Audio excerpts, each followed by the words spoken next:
انقلاب خون دیے بغیر نہیں آیا، کبھی نہیں آیا۔ اگر آ سکتا تو حضور کے دست مبارک سے آتا۔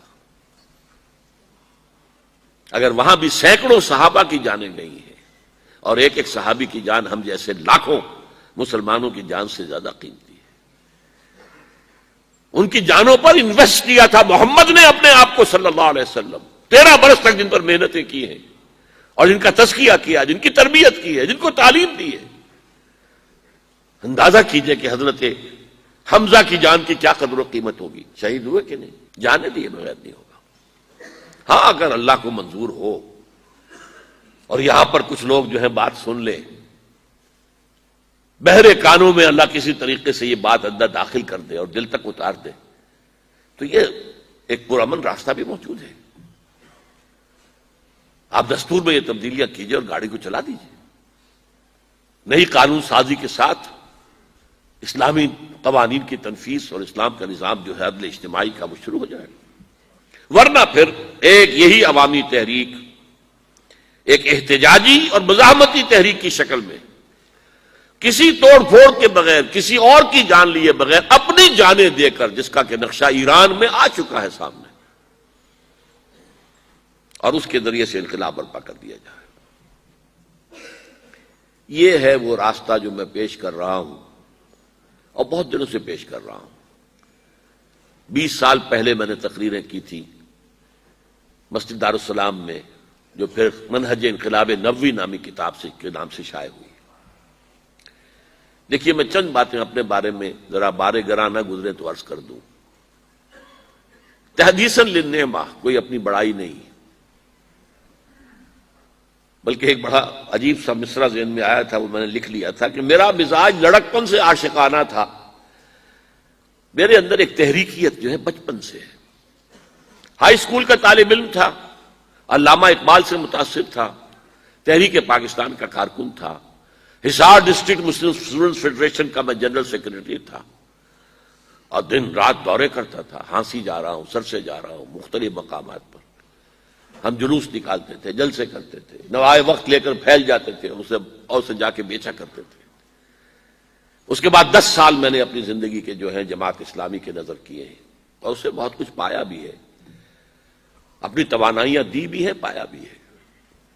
لیکن پھر یہ دیکھ کر کہ وہ انتخابی سیاست کی دلدل میں پھنس گئی ہے، اپنا اختلاف رائے پوری طرح پیش کر کے، اور جب معلوم ہوا مولانا مودودی مرحوم کا فیصلہ کہ ہم نے تو اسی راستے پر چلنا ہے، تو ہم نے کہا قالوا سلاما، پھر ہم علیحدہ ہو گئے۔ انہیں بڑے بڑے لوگ تھے، مولانا امین احسن اصلاحی، عبدالغفار حسن، عبدالرحیم اشرف، شیخ سلطان احمد، بڑے بڑے لوگ تھے۔ 8 سال صحرائے تیہ کے اندر میں بھی بھٹکتا رہا کہ یہ بڑے لوگ کچھ کام کریں، یہ آگے آئیں اور یہ کوئی جماعت بنائے۔ میری تو عمر 25 برس تھی اس وقت کل، تو میں تو کوئی تحریک کا آغاز نہیں کر سکتا تھا۔ They failed utterly. They tried but failed. سن 65 میں فیصلہ کیا کہ اب جو بھی ہو مجھے تو اپنی قبر میں اترنا ہے اور جواب دینا ہے اللہ کے ہاں۔ تب میں نے نقل مکانی کی اور میں لاہور آیا۔ اس وقت سے میں نے کیا کام شروع کیا؟ وہی تجدید ایمان بذریعہ قرآن، قرآن کے دائرے، حلقے، دائرہ ہائے مطالعہ قرآن، حلقہ ہائے مطالعہ قرآن، درس قرآن، یہ میری کچھ دنوں تک پریکٹس بھی جاری رکھی ہے، مشق سخن جاری، اور چکی کی مشقت بھی چلتی رہی، لیکن پھر چھوڑ دیا میں نے سب کچھ۔ آج سمجھئے کہ 35 برس ہو گئے کہ میں نے 1 منٹ 1 لحظہ دنیا کمانے کے لیے صرف نہیں کیا۔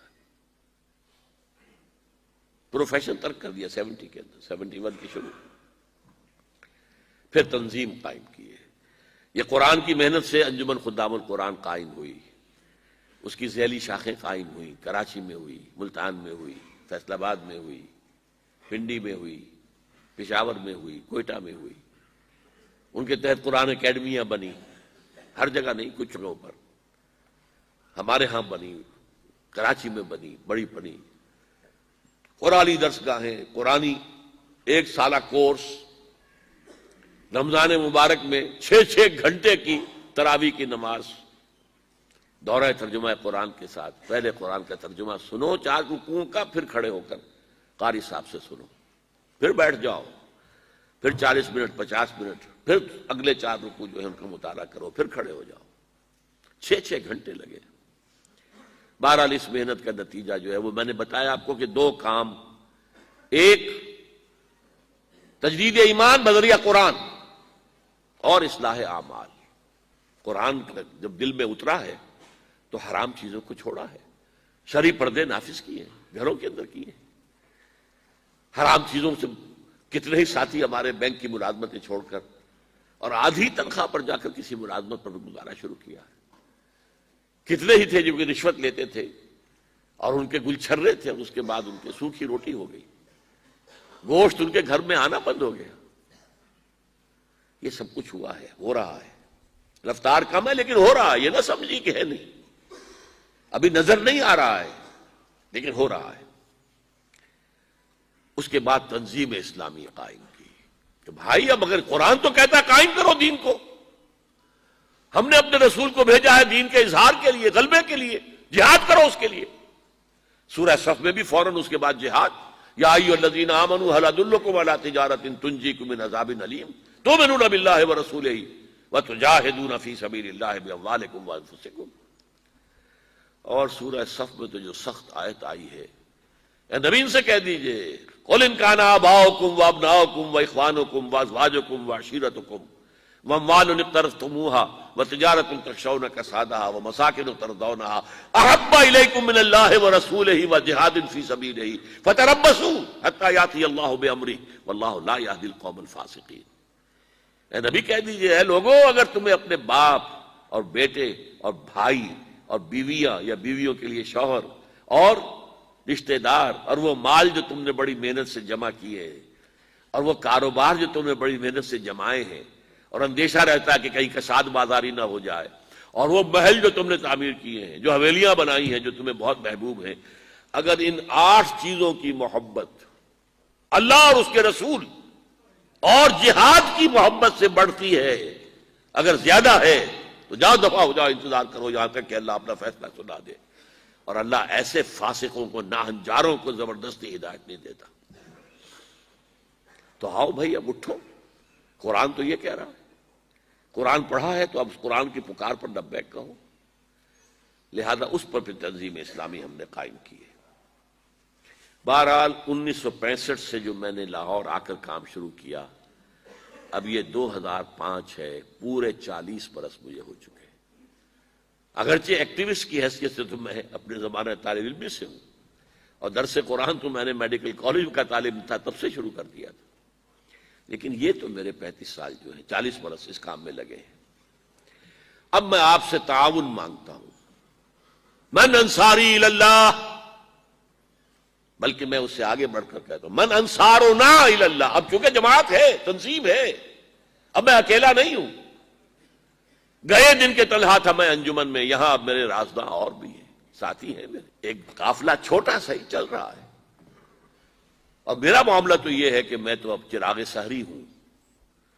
کبھی کبھی آج کل مجھے خیال آتا ہے یہ میں اتنا ایکٹیو ہو گیا ہوں، میں 33 دن کا انڈیا کا دورہ کر کے آیا ہوں، اور کم سے کم 30 دن تو روزانہ رات کو یہی نشستیں رہی ہیں، 2 گھنٹے تقریر، 1 گھنٹہ کوسچن آنسر، اور دن میں اس کے علاوہ پروگرام بے تحاشا۔ یہ میں نے کیسے برداشت کر لیے، کیسے جھیل لیے؟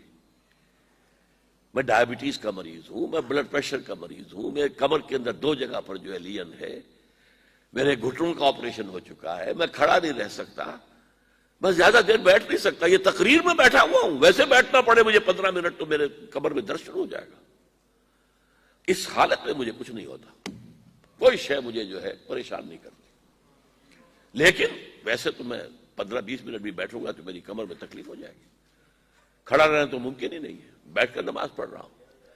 تو میرا خیال ہوا یہ چراغ سحری جیسے چراغ بجھنے سے پہلے بھڑکتا ہے، شاید یہ کیفیت میری ہے، واللہ عالم۔